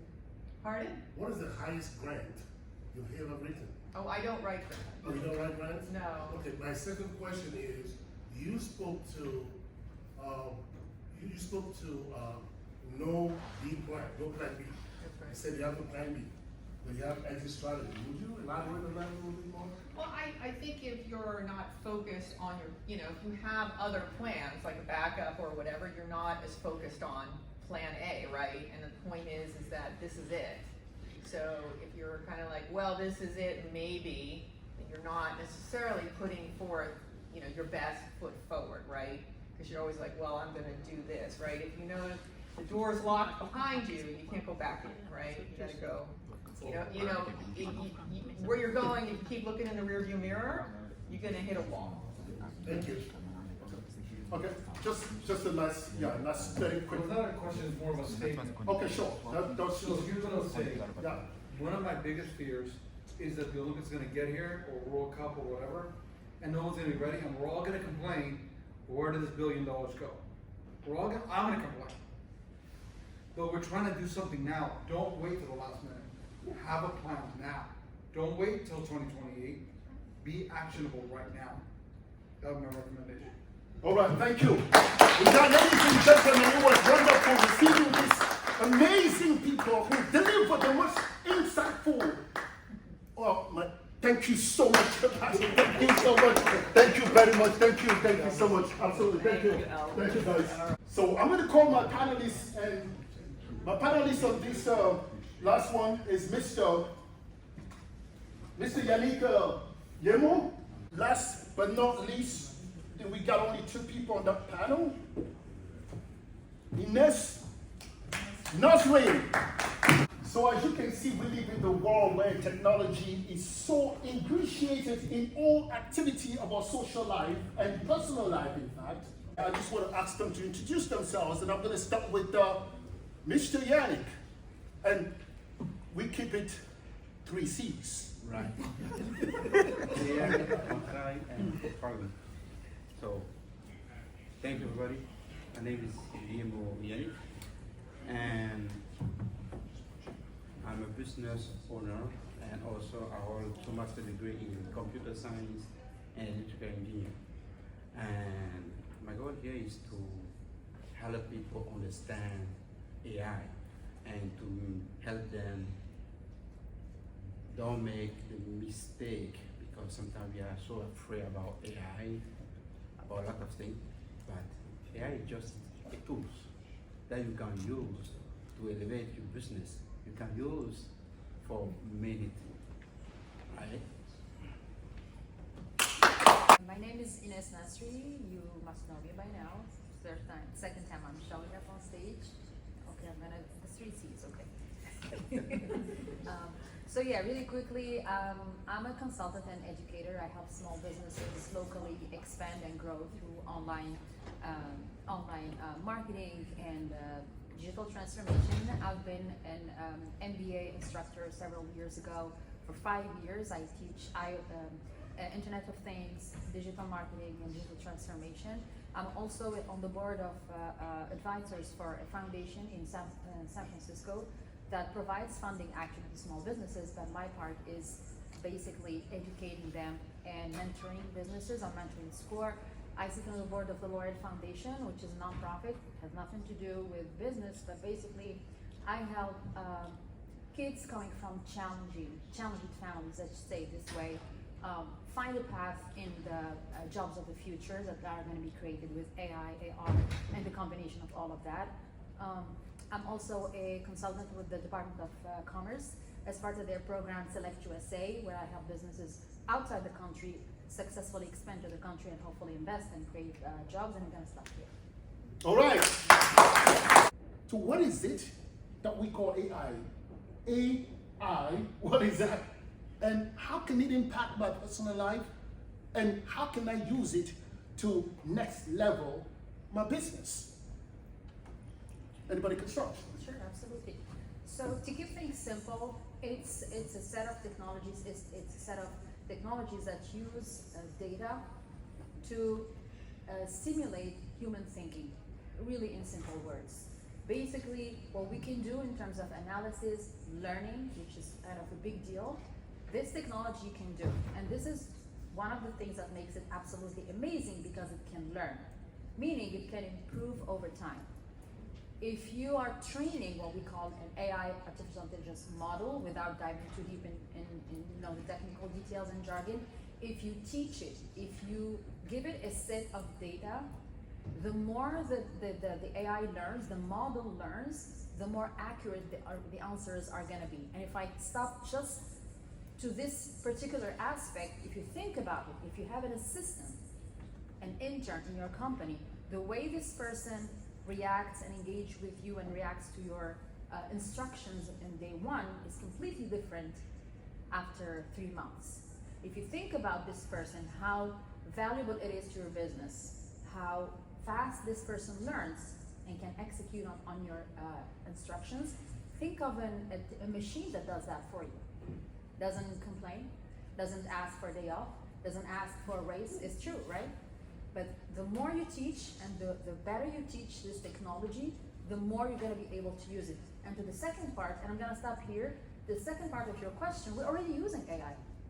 Even before it became a buzzword, when you look at your Gmail and it suggests some answers to you, you're already using AI. It's already here. It's just became a buzzword. It's been here for decades. And now we see more and more products and more, especially software as a service type of products, using AI. And I'm going to stop here. Thank you so much. I will just say I agree with what my colleague here say. AI is just a machine who mimic the behavior of the human being. It's a tools that you can use. It's a tools that you can train. Depending on what task you want AI to do, it's going to do that. If you want to go beyond that, yes, you are able to do that. And coming back, AI is not something new. It's because now, in this age, we put a face and a name that we call ChatGPT, we call Gemini, we call LMR, but AI, we are using AI long time before we ever think. Let's go back to the mobile phone. Forget about smartphone. Just smartphone with keyboard. When you receive a text message, you see a one with an envelope. So you got a message. It's an AI. It's an AI. So there's nothing new. And some people are afraid about that because due to the propaganda and also the fact that Hollywood put a lot of movie out there, AI is going to take care of everything. No, that's not true. It's just a machine. When you put the code inside that, if the code you say do this, it's going to do that. If you change something in the code, it's going to do something else. So you are the one who can train AI. Training AI is just feeding AI with data. And I will just say, just only the fact that we are here talking, we extend data. I talk, you talk, you give me information, I give you information. That's how AI just grab the information. I'm going to stop here. Thank you. All right, thank you. A couple of questions from the audience, please. We're all scared from you, Elvis. What did I do? Okay. A quick question. As an educator, I realize that because of the use of AI in education, students tend to be a little bit lazy because they know that they can take any homework, feed into ChatGPT, and then if you have a solution, maybe not the good solution, but a solution, right? Then perhaps it was a question more appropriate for the educator panel. But how do you basically incorporate the fact that AI will have some missing information just because it's not properly trained, lack of data, into education such that when students will get those answers from ChatGPT, they will have the mindset to really evaluate the solution instead of writing them down and assuming that it's true, right? Because some people will assume that AI is so fantastic, it's already 100% perfect, so whatever ChatGPT tells you is true, right? And then even not only students, even educators, sometimes you have to write a grant proposal, right? And then if you are not a natural English speaker, you tend to just feed in some keywords to ChatGPT, and then you have a beautiful abstract, beautiful code. How do you train people to have the mindset that AI is not something perfect? You should evaluate the answer before you take it. Yeah, well, I think the answer to the question is already in the question. You mentioned mindset 2 times. So I think I talk to a lot of educators, not necessarily teachers, but people who are building businesses around education. And one of the things that I noticed is that the reaction to AI is sometimes trying to prevent the use of AI by the students. So I believe, in my humble opinion, the other way around is actually the right way to do it. As an educator, you need to embrace the technology because the kids are going to use it. Let's face it. The kids are going to use it whether you like it or not. So I think the best way to equip them with the skills for them to understand that it is a technology, like my colleague said, but it is a technology with an amazing potential. We really barely scratched the surface of what AI could do. So the other way around is actually educating them on how to use AI instead of reprehending them and telling them, hey, you need to be the one writing 100% original content. positioning them as a user of the tool rather than telling them, hey, do not use it, this is gonna make your life too easy. They're gonna use it anyways. So basically, the mindset again is about positioning AI as augmenting your skills as a human rather than replacing them or disrupting them.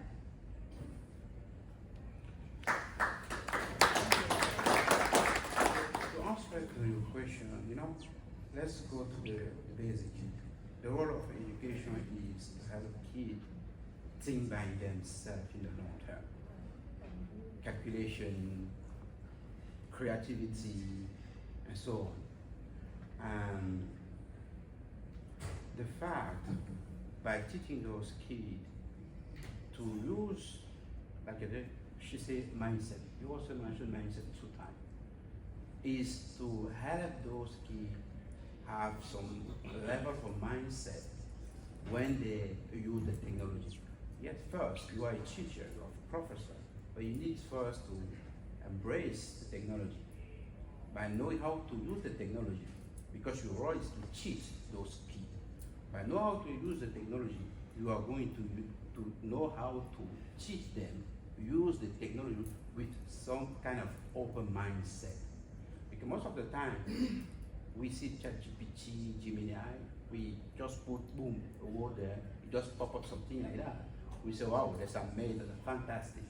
No, that's why I asked the question at the beginning. Can we trust technology? Yeah. Sometimes we think this. We think that maybe technology is so smart than us. We think that AI is so smart than us. But I will tell you, no. AI is not smart than us. Human being is smart.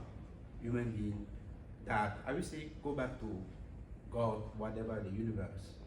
We are the smartest creature in the world. Who created AI is a human being.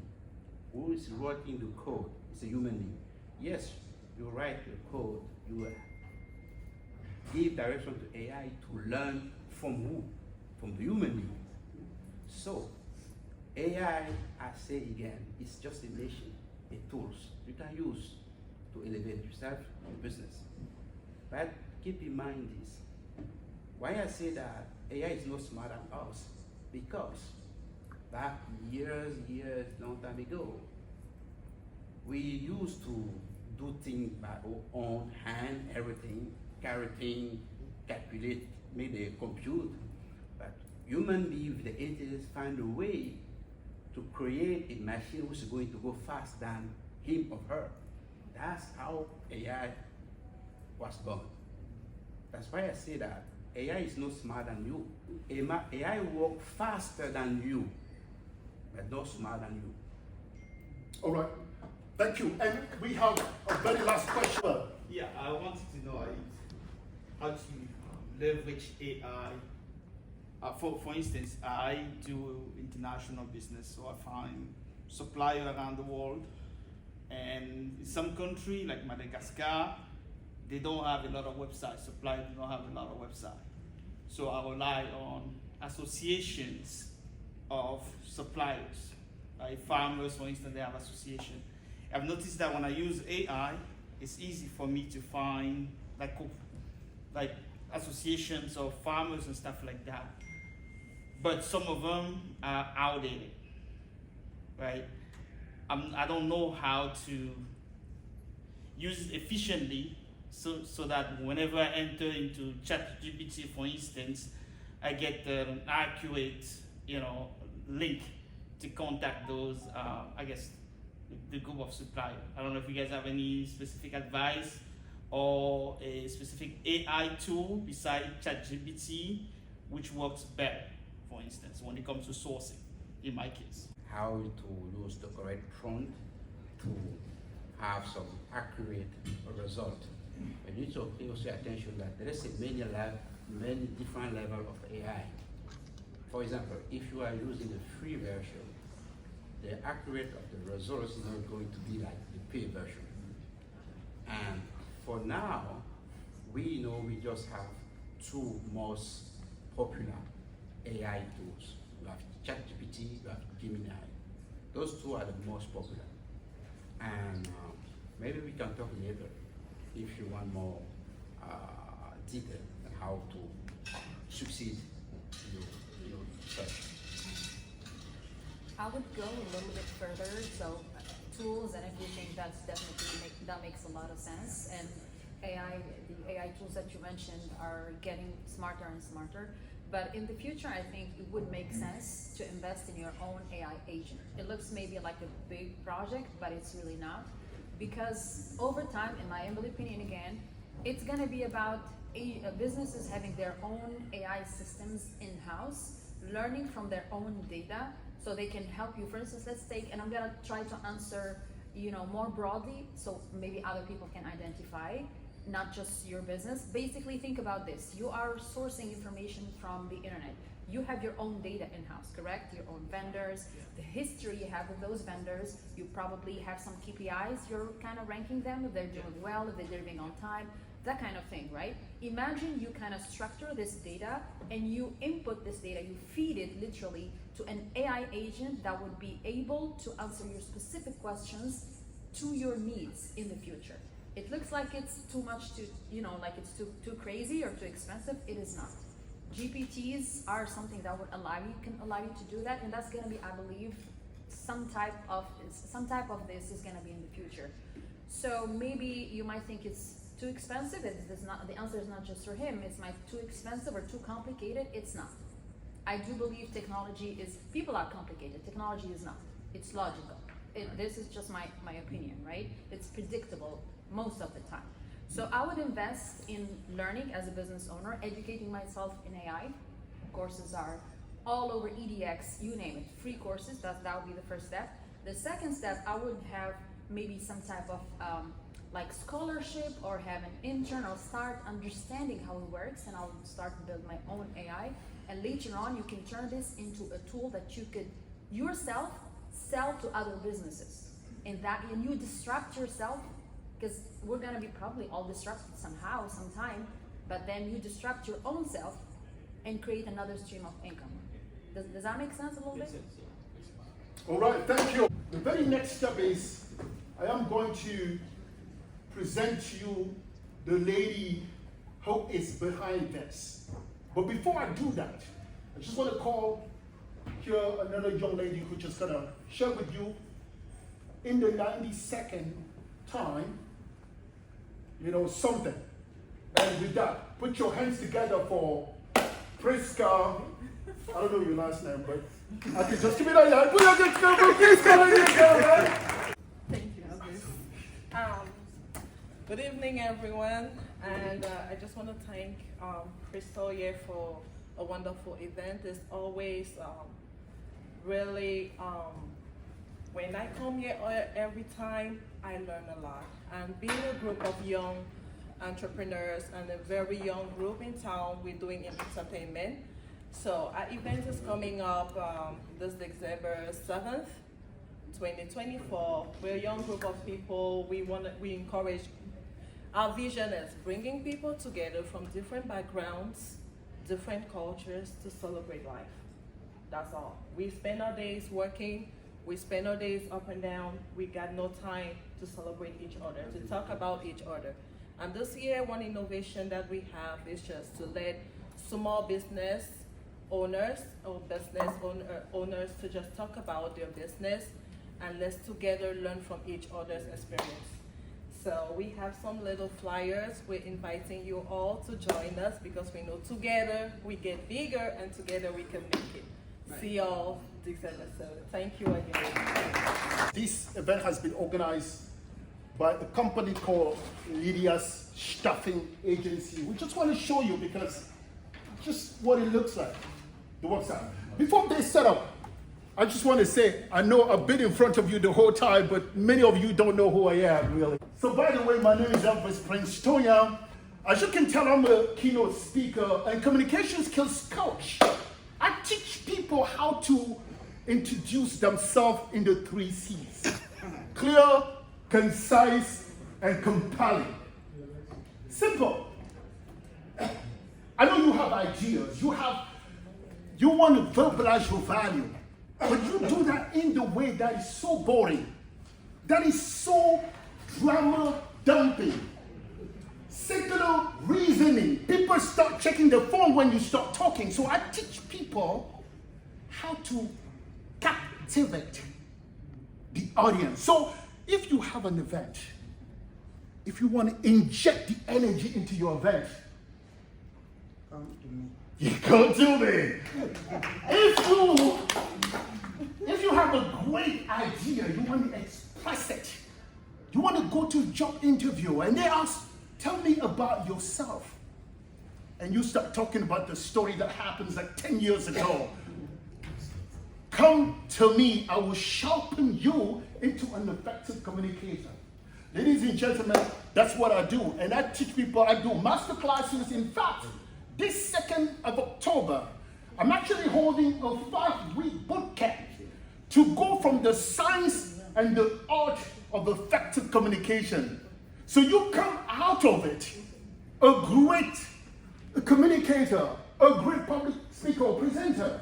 Like you magnify you captivate the audience whenever you hold the speaking. Soon I'll be launching a podcast called Speaking with Elvis. Where I will be sharing all matters of communication and things that allow you to be able to live your best life. In fact, by the way, don't move. I am an author of 2 books. For those who have not purchased my book yet, I would have the honor to sign the copy for you. Don't move. You buy the copy before you move. But it's not very expensive. It's only $15. Just giving for free because you showed up today. So I have my books here, and then I will sign a copy for some of you. Sharon, my beautiful lady in the brightly colorful dress. My sisters there, they bought many, but they continue to buy. They can still buy today too because they have lots of friends they can share with, So that's the thing. Mr. Sam, right?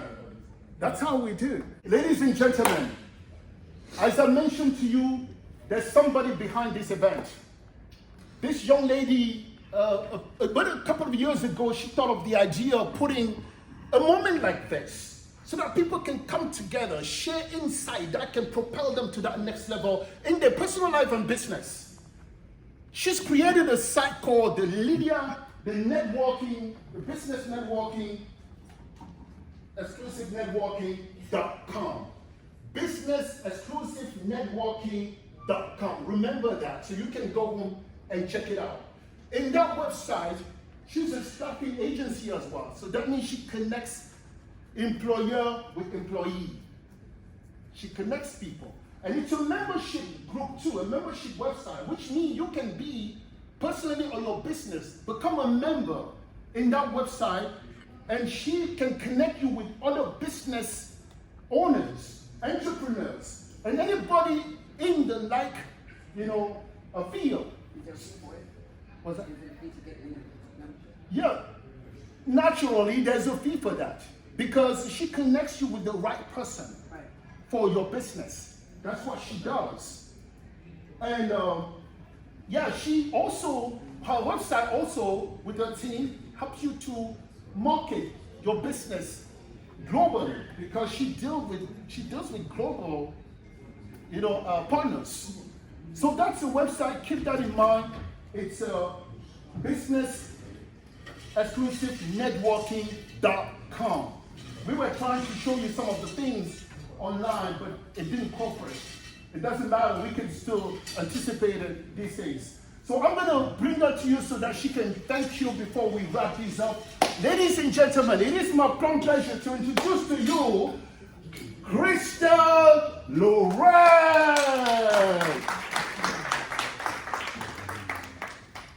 So, thank you so much. Thank you so much. I have people traveling from other states to attend the event. Thank you so much for I would say, to trust your trust in me.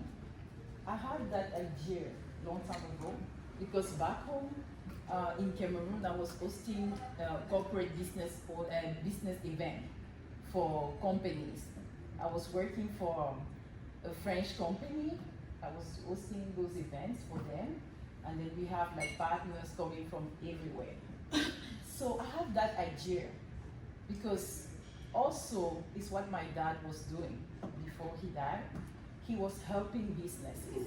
So I saw him many times helping businesses. He was just like a consultant. Like when your business is going down, you just call him. He was like a Superman for businesses. So I saw him do that job.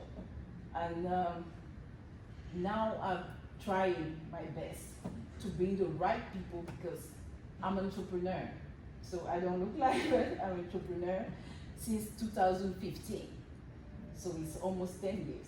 I don't look like, but yes. So I've been through a lot. Most of the time I couldn't get the information. That was always about the information, the right information. So I was complaining like, why other people, other business are getting money, but me, I'm doing everything right, but I can't. But at some point I hear that I learned that I need information, the right information. I need to be in the right room with the people who can help me. So now we having that platform that we created. So it's international, it's a group. So you can work from everywhere. Like you can have a business here in Los Angeles and then sell your services in Africa, in China, in Europe. We can do that because sometimes you can't find your clients here because maybe of the concurrence, because you have like many people who are doing the same thing like you. So you can go to another market. You can find your way in another place or another market in another country. Is what we do. So I just want to invite you for the next event. The next event is going to be in April. So we already, I don't want to confirm, but we already have many ambassadors who are interested. Unfortunately, this time with the UN conference, because I was invited to the US conference also in New York, I spent like 24 hours this week. It was on Tuesday. So unfortunately for our event, they pushed the dates. So they have like many other events who went still today and tomorrow. So it's why we don't have like many people. But they promised me that next time in April they will be there. They will be here. And thank you so much for the SBDC. So the SBA is a good partner. SBDC is a good partner. Every time they send me speakers to help us to learn, you can go to her. You can go, it's free. It's what I like with their organization. It's like they can help you for free. You want to start a business, go to them. They will help you for free. You want to get fundings, go to them. They will help you for free. So it's what I'm doing for the community. And we are working with the mayor office. They help me a lot. Los Angeles mayor. Last time they sent their representative, last time of the last event, and they've been a support, a really good support. And of course the Inglewood City, also we had the mayor last time, he came. So I'm just working with all of them. We had the representative of current the council member. So I'm working with the government also. US government, African government, European government. So I just want to bring other people, and then I can give you value that will help you to grow. So thank you so much. Thank you. Oh, thank you. Good job, good job, good job.